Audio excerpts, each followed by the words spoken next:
మామిడికాయ కొబ్బరి రోటి పచ్చడి ఎలా తయారు చేసుకోవాలో చూసుకుందాము. ముందుగా ప్యాన్ పెట్టుకుని అందులో ఆయిల్ వేసుకుని హీట్ అయ్యాక కొంచెం పచ్చిమిరపకాయ ముక్కలు వేసుకుని బాగా ఫ్రై చేసుకోవాలి. ఇవి పచ్చిమిరపకాయలేనండి, కొంచెం కలర్ వచ్చినాయి అంతే. పచ్చిమిరపకాయలు బాగా ఫ్రై అయిపోయినాయి కదండి. ఇప్పుడు తీసుకుని ఒక గిన్నెలో పక్కన పెట్టేసుకుందాము. నూనెలో కొంచెం తాలింపు ఫ్రై చేసుకొని పక్కన పెట్టుకుందాము. తాలింపు కోసం పచ్చిశనగపప్పు, జీలకర్ర, ఆవాలు, ఎండుమిర్చి ఫ్రై చేసుకుందాము. తాలింపు బాగా ఫ్రై అయిపోయింది కదండి. ఇప్పుడు ఇందులో కరివేపాకు వేసుకుని స్టవ్ ఆఫ్ చేసుకుందాము. పెట్టుకున్న పచ్చిమిరపకాయలు రోట్లో వేసుకుని దంచుకుందాము. అందులోనే కొంచెం ఉప్పు, కొన్ని వెల్లుల్లిపాయలు, కొంచెం జీలకర్ర వేసుకుని బాగా మెత్తగా దంచుకుందాము. బాగా మెత్తగా పేస్ట్ చేసేసుకున్నాం కదండి. ఇప్పుడు ఇందులో తురుముకున్న కొబ్బరి కూడా వేసుకుని బాగా దంచుకుందాము. కొబ్బరిని కూడా మెత్తగా దంచుకున్నాం కదండి. కొబ్బరిని కూడా ఇప్పుడు తురుముకున్న మామిడికాయ గుజ్జు వేసుకుని మెత్తగా దంచుకుందాము.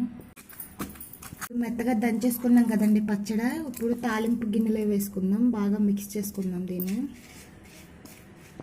చూసారు కదండి, మామిడికాయ కొబ్బరి రోటి పచ్చడి అయితే రెడీ అయిపోయింది. ఇది వేడి వేడి అన్నంలో నెయ్యి వేసుకు తింటే చాలా బాగుంటుందండి. ఒకసారి ట్రై చేసి చూడండి. నచ్చితే లైక్ చేసి, షేర్ చేసి, సబ్స్క్రైబ్ చేయండి friends. Please subscribe my channel.